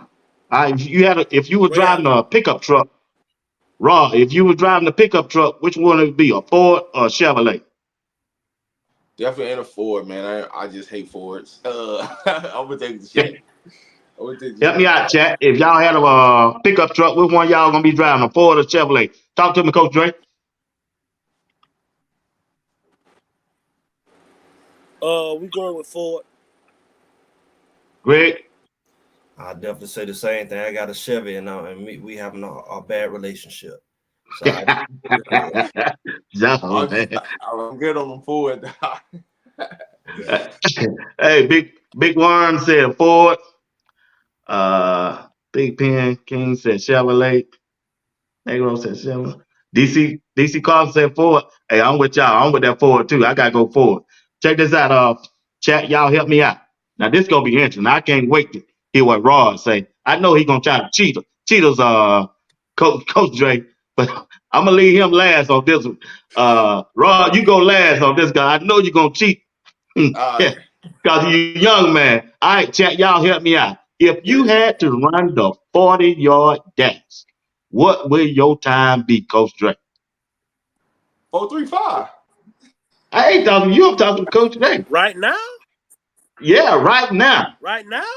Boy, We listening. that thing gonna be bad. Boy, that thing gonna be bad. That thing gonna be about a 5. That thing gonna be about a No, 5. Right. Yeah, Dale, right now, Dale. Nah, right, What will your 40-yard dash be? right now, yeah, probably it'll be a 4.5. 5. 4.5. Rod, you really think you can run the 4.5 now? Right now, yeah, 4.5. In the 40, Big Worm Yeah. said, come on, Big Worm. Big Worm. Your name, Big Worm. You gonna run a 4.8 in a 40, Big Worm. Come on, Big Worm. Now I'm with Miss Lady Oates. That's 6 1. That's 6-1. we need to put Rob on a Cat Williams so we got the bowl. Hey, Hey, let listen, him I'm catch. with it. I'm with it. Let's go. Hey, Rob. I, Woo, woo, woo, woo, woo. I'm there, man. Hey, I'm with you, Lawrence. I'm Lock with you. A 7-6, Lawrence. in Rob talking about 4.5, he gonna baby. run a 4.5. Rob, if you run a 4.5, We need to set that up like they doing with the Titans. We need to set that up in Rob, if you run a 4.5, if you listen over there on LinkedIn, if y'all scouts over there, 4.5, baby. Rob run a 4.5. Y'all need to go ahead and bring him on to an NFL trial. Now, since we camping, now I just hit the gym. I just got 30 reps of 225 now, so I'm feeling myself. So, Hey, Greg, what was yours gonna be, Greg? no, I'm gonna do the bench because if I want. Okay. if I'm running, they ain't really been working out. So I'm Big one, big one. Yeah, big one. But I don't know you. I never seen you. And you tell me you gonna run a. Come on, big word. Come on, big word. But Ron, I told you what Ron gonna do, man. What I tell you? I told you gonna run it up, man. We gotta set that one 5, up. We baby. gotta set it up. 4.5, baby. I'm out of there. Hey, DC Carson, I'm with you, bro. My knee too bad. I pull a hamstring. Yeah, I'm walking mine. I can see Greg and Cat Williams and Rod running down there, but Yeah. nah. Him. Check this out, guys. The best running back between these guys right here. I ain't not talking about their career. Chat, y'all help me out. Barry Sanders, Walter Payton, Marshall Faulk, Adrian Peterson. If you had to win one game, which running back you want in the backfield? Barry Sanders, Walter Payton, You ain't gotta say nothing after that. You said Marshall Barry Faulk, Sanders, that's it. You don't have to say no more. Adrian Peterson. You say Barry All the Sanders, chips, that's it. all the chips on the line. I mean, you gotta go Barry. You gotta go Barry in that one. Okay. That's it. The chat saying Marshall, Walter, Barry, Agenson, in his great day. I go with you, Miss O. One game, yeah, Dale, one game, just one game. One One game on game. the line. Who you going One with? game on the line. Where's Emmett? You right. AP. Okay. Lawrence said AP, but I need it. If I need a home run, Barry. That's a good answer. That's a good answer. Okay. Let's talk about the music. Female artist, Brandy or Tony Braxton? Help me out, chat. Brandy or Tony Braxton? Go ahead, Rob. I'm going Tony. I'm going Tony Braxton. Coach Dre, help me out. Female singer, Yep. Brandy or Say that again. Tony Braxton? Tony Braxton. Yeah, that's why I'm going with Tony Braxton too. Yeah, Who you got, Greg? That's two different kind of. That's not. I know. Fair. Yeah, that's not. Hey, Tony Braxton had Babyface. You see what I'm saying? But you know, he got hey, you got to look who Brandy had. I mean, she kind of had a little Babyface, but Tony Braxton had Babyface. Like Babyface took her. She like he molded her. Yeah. Okay, then check this out. If you had to go to a concert to see Tony Braxton without Babyface or Brandy, which concert you going to? You can't separate Babyface from Tony Braxton. I'm doing it though, Greg. It wouldn't be no Tony Braxton without Babyface. Who you say, Rob? I'm going Tony, man. The answer ain't gonna change. I'm just gonna roll with Tony on that. Okay. Check this out. All right. I got 3 more questions, and then we're gonna move back to Colorado. Check this out. We're gonna stay right there in the music female. Sierra in a concert, Coach Dre, or you want Janet Jackson? Who's gonna give you the best performance? Sierra or Janet Jackson? We're going with Miss Jackson. Rob? With Miss Jackson. Give you the best performance. Who's gonna give you the best performance? I ain't just talking about no vocal singer. I'm talking about performance. You gotta. I'm going Janet Jackson on that one too. I second that. You can't. She's a veteran. She got like 5,000 songs. Yeah. Sierra gonna give you the move, boy. She can move, but she ain't got the catalog. Might make that thing clap for y'all. All right, Coach Dre, start this now. I got 2 more questions. The best college wide receiver. I think I asked y'all this before. Alabama, Dante Smith. Miami, Michael Irvin. Calvin Johnson at Georgia Tech. Randy Moss at Marshall. Coach Dre. Moss at Marshall. DC Carson, music, help me out. Big Warren, help me out. Marshall and Calvin Johnson, though. Woo. Man, hey, that Calvin Johnson was a monster, boy. And he was doing it out of triple option. Exactly. Yeah. I'm going Calvin. I'm going Calvin Johnson. Yeah. That was tough. I got to go to Calvin Johnson on that one. Yeah, you can, but nobody can't outdo what Moss did. Moss was the originator. He originated the Moss. I mean, Moss, the stuff he was doing, we didn't see before. Just taking over a whole game. He didn't have the kind of quarterback. I mean, what was it? Leftwich was up there with him. But it was like he was a one-man show. He put Moss on the map. Different. Yeah. Way faster too. Right. I think I'll take the Georgia Tech guy for one game. Calvin Johnson. Huh? I'm rolling Calvin. All right, this is the last one. Talk to me. Boys to Men, 112, NWA, or the Wu-Tang Clan. Give me one. 112, Boys to Men, the Wu-Tang Clan, NWA. How you put rappers and singers together? I just put them in down. This is my last one. Who you got? I'm like, man. The chat going off. They said Boys to Men, NWA, the Wu-Tang Clan. I They gotta said go. NWA. Steve Woodley said NWA. Devin said boys to men. Boys to men It's has. like what kind of setting? Like we just picking one, just pick Okay, one. check this out then. Okay, let me come at you like this then, Rod. You got 112 or boys to men. Come on, I'm that's going boys not to fair. men. That's not fair. I'm going boys to Who you men. want? That's not fair. You gotta put them I'm up. taking You gotta put 112. boys man like against Jody says somebody like that. I'm taking 112 all the way.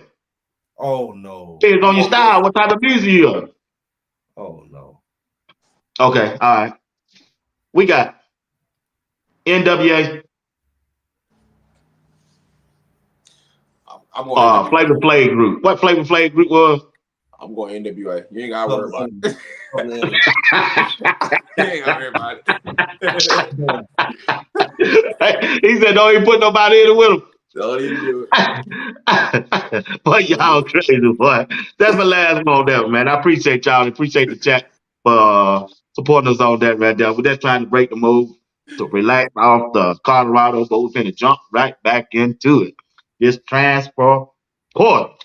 Colorado is on the move, and Coach Prime is still out there working. And I think they don't got, 2 commitments so far that I know of. But so I know they got what's the first who the first player that committed today? I had it wrote down. The edge rusher pit. The air rush from Pitt. That was Dominique Williams. Williams. No. He committed today. Williams is in TCU. I had it wrote down. I don't know what I did. Hayes. Rob, what you think, Rob? For the what you think about the players that done committed to Colorado so far this year? So I just thought the And edge rusher from Pitt. You're getting another productive player with 2 years, with a couple years of eligibility left. That's looking to just come in and get it done in the first year and be out of there. Um, it's good that we're adding another bigger edge rusher. We were a lot smaller on the edge. We're a lot bigger this year, in a sense. But you're getting another productive guy who's been there, that's done it, and he wants to be around winning. One of the reasons why he left Pitt was because he didn't feel like the offense could score enough points for them to win games. When you come to Colorado, one thing we can do is score points. We just gotta go stop somebody. So you're going to definitely see a definite improvement on the defense. So definitely love the addition there on the edge. Go ahead, Greg.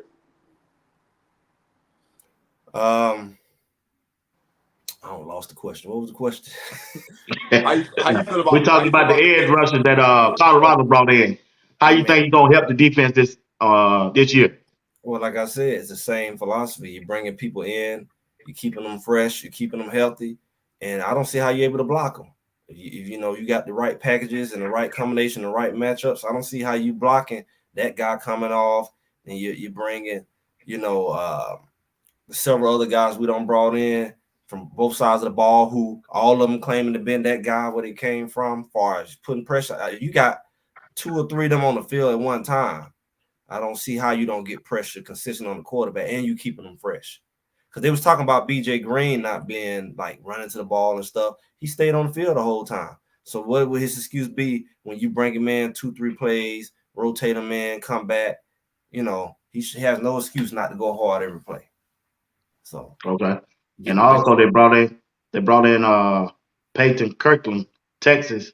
He's 6'6", 330 pounds. That's a big body for that offensive line. So he should be able to help and keep that line fresh and protect Shadua in the passing game. What you think about him bringing in? They bringing him in, Rod. Who's the player again? Sorry.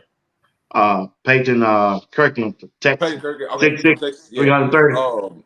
One thing I love about this addition is he's young. He's got 4 years of eligibility, another big body, another offensive tackle that we needed. One of the areas of the offensive line that we needed help on definitely was the tackle position, just the depth pieces of it. So you just bringing in another body with 4 years of experience to learn, develop, and this is the part where, with the new offensive line coach Phil Lohos having a relationship with these younger players, the players that have 3 and 4 years of eligibility, being at the University of Oklahoma and going through their recruiting process with them, that's going to play key at Colorado. The kids he couldn't get to Oklahoma because he wasn't a head man in charge. He's going to be able to sustain those relationships and get them to Colorado if they hit the portal. So that's why you love with some of these kids that's going into the portal that has 3 or 4 years of eligibility on the offensive line is Phil Longhouse has had relationships with some of these players, having to recruit them at the University of Oklahoma. So it's just a big addition that we needed. But it also is giving you stability for the future to help a kid like Landon Juju, knowing that he's going to have protection up front, right? Because that's going to be a key, right? We know we're going to have some players that's one and done on the offensive line, what we're going to lose, but who are the players that's going to be there next? And so you're starting to see the pieces that Colorado's putting in place when you're looking about the future and bringing in the next quarterback behind Shedeur Sanders. That's a good take. It's a good take. Raw, you got 10 more minutes or you need to go? I'm good. You good, Greg? Yes, All right. Now, we got a couple linebackers that scheduled to visit also. I know they got that dude, last name Hill Green from Charlotte. He's supposed to be visiting, and Elijah Harrison from Tennessee. I think if they bring them in, man, that really would help the depth for the linebacker group, and it will improve that linebacker group because I think it's going to be crucial to be able to stop the run in the Big 12 this year. And I just want to know y'all take on that. You can go ahead, Rod. So both of them was on a visit this weekend, this previous weekend. What they're gonna do, you guys will find out here pretty soon. When you look at both of those linebackers, we can use both of them. We actually cleared room, moving some players from linebacker to the edge, so that opens up 2 linebacker positions. So we can definitely use both of them. If we get one, that's awesome. We get 2, that's just icing on the cake. But I like the position that we're in to get both of them. I like where we stand at, and we can close the deal and get both of them in Boulder, which would be a tremendous, because one of the things that I just kept saying, man, we need another playmaking linebacker. One person that can go head hunt. Yeah. I like Bentley. I like having Webster, B. Gant, Trevor Woods, but we need that one person that can just stay on the field 3 downs, that we don't have to keep rotating in and out. Now, if we need to rotate, that's fine, but I'd rather have that linebacker that can play 3 downs for us. That's out there on the field, and that's going to be a dog. So we definitely can get that out the Tennessee linebacker for sure. Yeah, I would like to get both of them too, man. What you think, Greg? Well, I've said it before. If you get both of those guys, you just go ahead and sign them up for the Big 12 championship. That's how significant it will be. If you get both of those guys, and then you're talking about depth, far as injury, fatigue, and whatever else, and you still have Wester there, and you still have those other guys we call starters who kind of really more of a backup or situational guys, and you're able to rotate them guys the same way you're able to rotate the edge rushers, the defense is done at that point. So that'll set them right. What you think, Coach Dre, about the 2 linebackers that we got a potential of bringing in that visit Colorado? That was Harrington from Tennessee and Hill Green from Charlotte. I mean, they both good kids. Quick to the ball. They bring the wood when they get there. Great tacklers. So, like you say, if we get them, you put us in a better position to become the best defense in the Pac-12. Because what we're gonna do up front is gonna be scary. What we're gonna do up front is gonna be scary.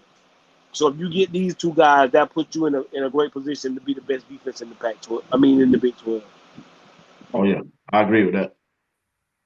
I mean, our Harrington was there this weekend, so we're gonna see. But we'll know in the next couple of days what it is. From what I've heard, he canceled the rest of his visits, but we're gonna find out.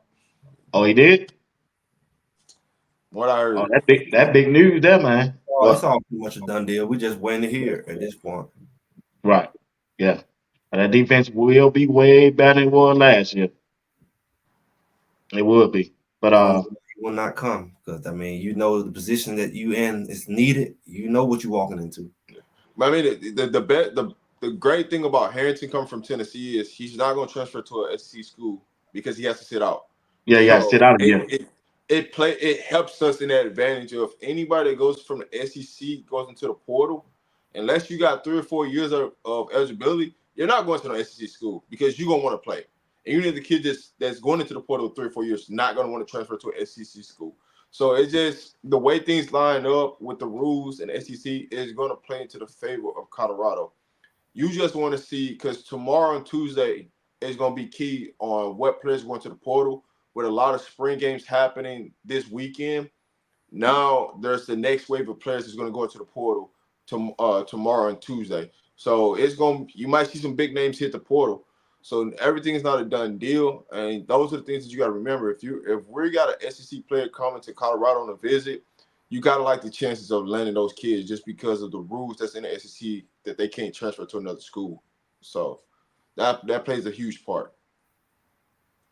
So what y'all think about the big guy, the offensive lineman, 6'6", 330 that signed on from Texas? What his name? Big Kirkland. He should help the offensive line, shouldn't he? Yeah, but he like I say, he's coming off of ACL, so I don't wanna put a lot of pressure on him. I just want him to be healthy. So my biggest thing is for him to be healthy because he's coming off that ACL. So that's my biggest thing. But yes, he definitely should be able to help us. Now, what about the guy from TCU? Did he ever come on the pitch? Dominic Williams, the defensive Tiger, 6'2", 320. He put Next weekend. He come next weekend. Yeah, we got a lot of visitors coming in for the spring game. So there's going to be another wave of high school and transfer portal guys coming in for the spring game.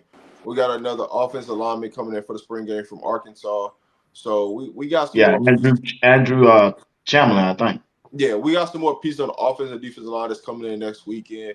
And it's just the start of it, but next weekend we're gonna have some more pieces coming in for sure. Well, they get that offensive lineman grade. That defensive tackle to go with Shadozi and McNeil. Well, it's gonna be hard to run the ball on Colorado, Greg. 6'2", 320. And if you look at this video that he don't put out on him, Dominic Williams, whoo, it's gonna be tough, Greg.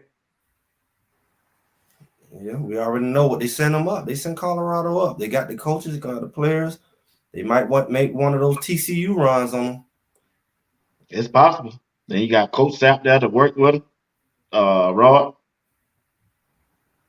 We just gotta stay healthy. That's my main thing. Stay healthy in the trenches.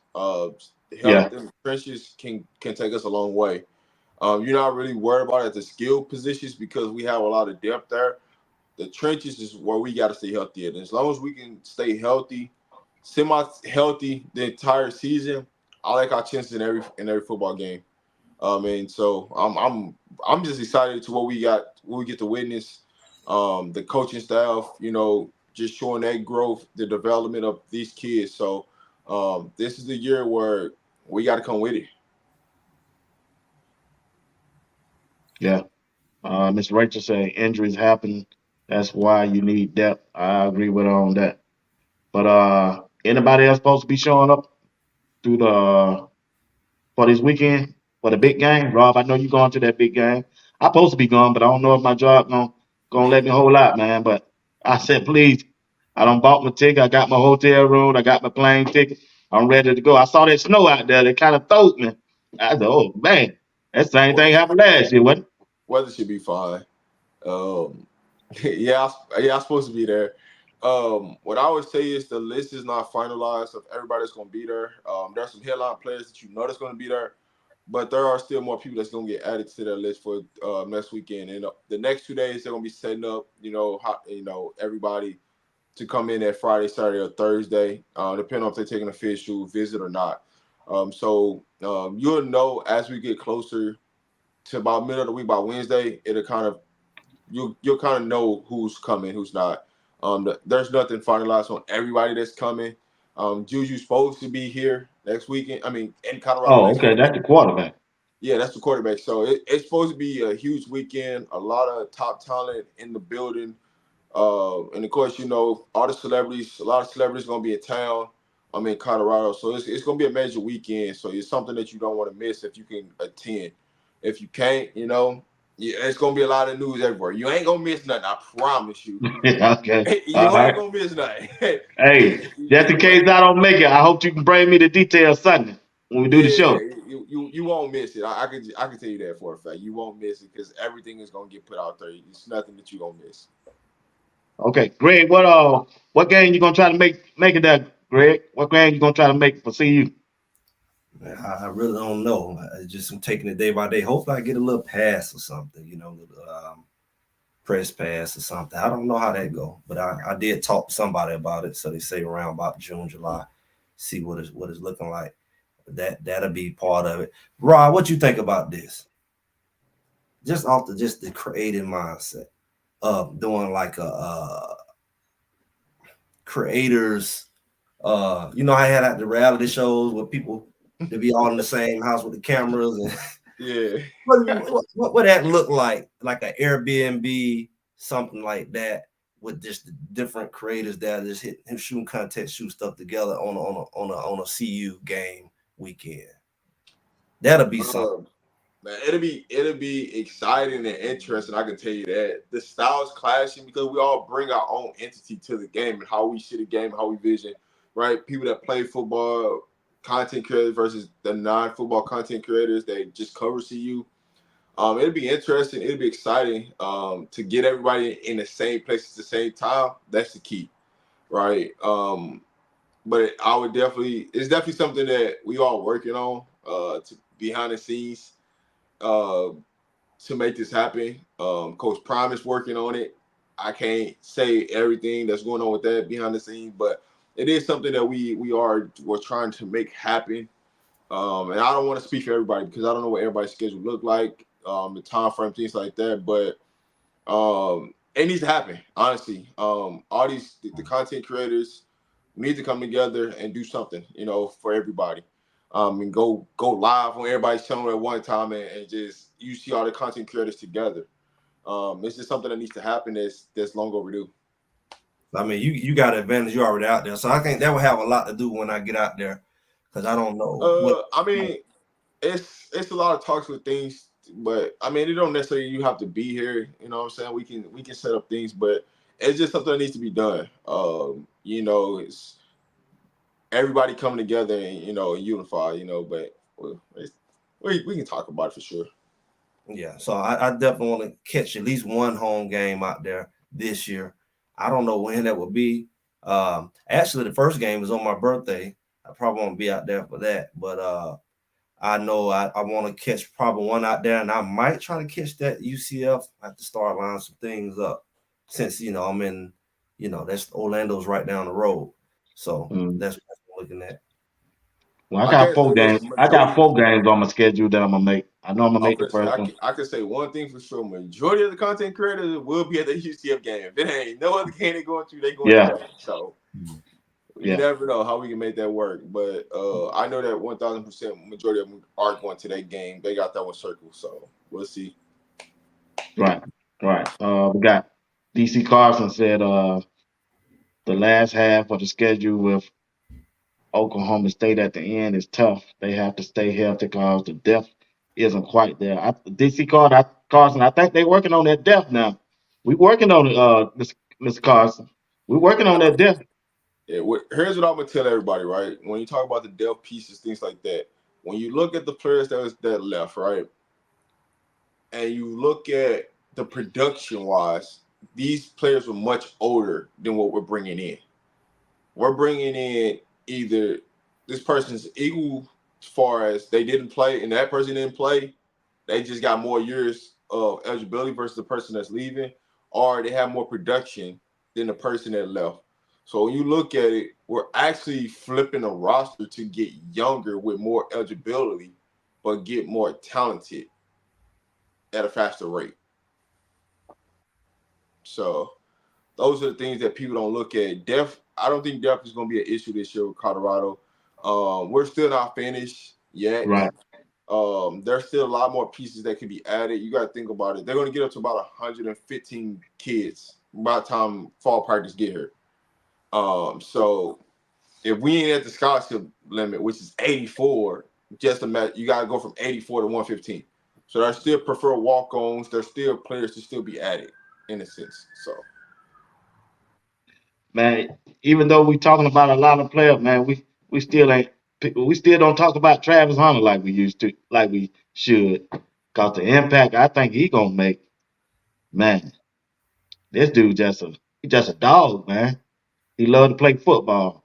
And if Jimmy Horn stay healthy, shoot, man, they just they just two different breeds on this team, especially on the offensive side of the ball.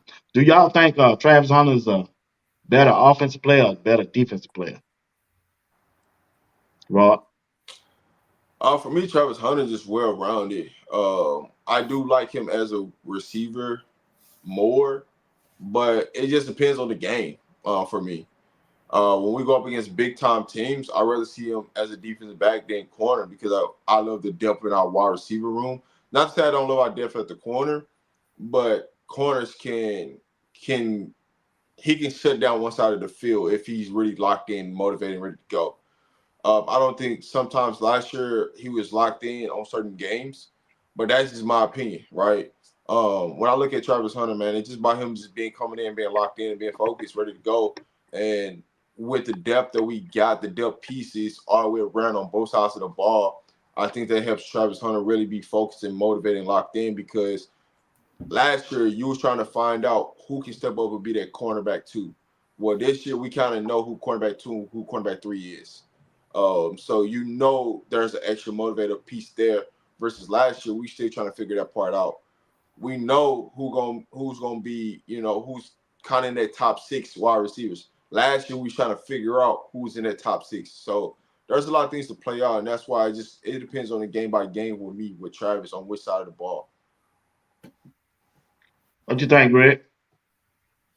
I mean, I think it's a matter of you. You don't have to have nothing to say. I mean, it's like there's certain things not to say that it's not important, but when you're filling in gaps, you already know that's settled. So you're trying to find what else. Okay, once you got that, you're trying to find what else. You know he's gonna do what he's gonna do, so you don't spend time focusing on him when you know you have other holes and other needs. So I think that's what happens with him in most cases. Kind of like the good kid in school who don't get the attention. They got that handled. Let me spend time over here. But you do have to kind of. He's gonna make you acknowledge him. So it's just a matter of time, like the plays he's gonna make. Coach Ray? I mean, he's a 101. It's not a lot of Travis Hunters in the world. I think he's a better DB, but I think he can do both at an extremely high level. Whichever one I think, if he just concentrated on whichever one it was, I think he could do either one the best. But like I say, he's just 101. There there might not be another Travis Hunter to come around in the next 10 to 15 years, and that's just being honest. So we ought to enjoy what we get to see, and we talk about not just a great football player, but a great young man, and that's the kid we need to be pushing out for our youth to look up to, and to aspire to be, because not only is he a great football player, but he's a great young man. And I tip my hat to Travis Hunter. Yeah, I agree with you on that. What about the defensive side of the ball? Rod? How's it gonna look? How's it looking on the defense side, on the defensive line? I love the position that we in. I think we need to add one more defensive tackle, but outside of that, overall quality, depth from the defensive tackle to the end position, I love the position that we in. We're right at where I want us to be at. Coach Dre? Yeah, I like where we at. I think we're gonna get a couple more big boys. It looked like they moved Victory Johnson to the edge. Um, like you say, we know what we got in the middle. We know what we got in the secondary. So I feel pleased in adding the kid we added today, and Lord willing, we're gonna add a couple more pieces. And I think we should be probably the best defense in the pack. I mean, in the Big 12 this year. What you think about the defense side of the ball, Greg? I mean, like they said, it's just one or two more pieces, and they're gonna solidify Colorado to dominate that Big 12. You know, the linebackers come in, and you add another piece in that middle. You know, the edge rushers are good. So Okay. All right, guys. That's all I got. But I want to thank everybody. I want to thank y'all for being with me tonight. I want to thank the panel for being active in the chat. And if you don't mind, continue to hit that like button, subscribe to the channel, and share the videos with your friends. And once again, I appreciate each and one of y'all for tuning in tonight and getting ready for this big game this weekend that we've been waiting on to see who's going to perform and see what they're going to bring to the table for CU this year. And for closing remarks, we'll go around the horn. We'll start it off with Rob. I appreciate everybody for tuning in, no matter what platform you're tuning in, whether it be YouTube, Twitter, Twitch, LinkedIn, man. We appreciate the support. Make sure y'all like, share, subscribe to all the channels that y'all see up here. In BWatts, myself, RobDaManMedia, Greg said it. Make sure y'all go and pull up on these channels, support. If y'all got any comments, man, make sure y'all leave a comment on as we end live. Make sure y'all leave a comment. Anything y'all want to talk about, make sure y'all leave it there. If y'all got a rapid question that y'all want us to talk about next week, just leave it there, and we'll make sure we get that answer for you. All right, Greg. yeah, like you said, make sure you support everybody here. I appreciate you all inviting me on. It's been a long time coming. Looking forward to this year. Some live stuff. Make sure y'all can check me out at Greg Said It here on YouTube and also on Facebook. And got a little stuff going on Twitter. I'm trying to get in that Twitter. Greg Said It first. So what I'm doing is when I do my lives, we broadcasting there. We on Twitter right now as well. So got a lot of things coming. Coach Dre, end us up. Hey, man, y'all know how we do it, man. If you send no ships out, no ships will come in. And if there's no contest, nobody can win. Games can't be won if they haven't been played, and prayers can't be answered if they haven't been prayed. I'm your man, Coach Dre. That's my guy, Greg. That's my man, Rob the Man, and my guy, BWatts. I appreciate you. God bless.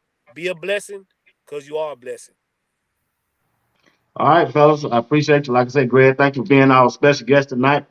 And I'm looking forward to next Sunday. If I don't make it out there, Rob and Greg, y'all let me know. Let us know what's going on, and we'll involve the chat, and we'll try to have. I know it's gonna be a good show next Sunday, so we'll have something definitely to talk about what we saw and everything. But once again, I want to thank everybody who on the Facebook page. Definitely want to thank all of you over there on LinkedIn. Man, I just can't believe how many people over there looking at. I've been looking at it to see, and you'll be surprised if I just send you the link to show you who's over there watching. They still watching it, and hey, just blessed. Once again, always remember share whatever you have with your sisters and your brothers.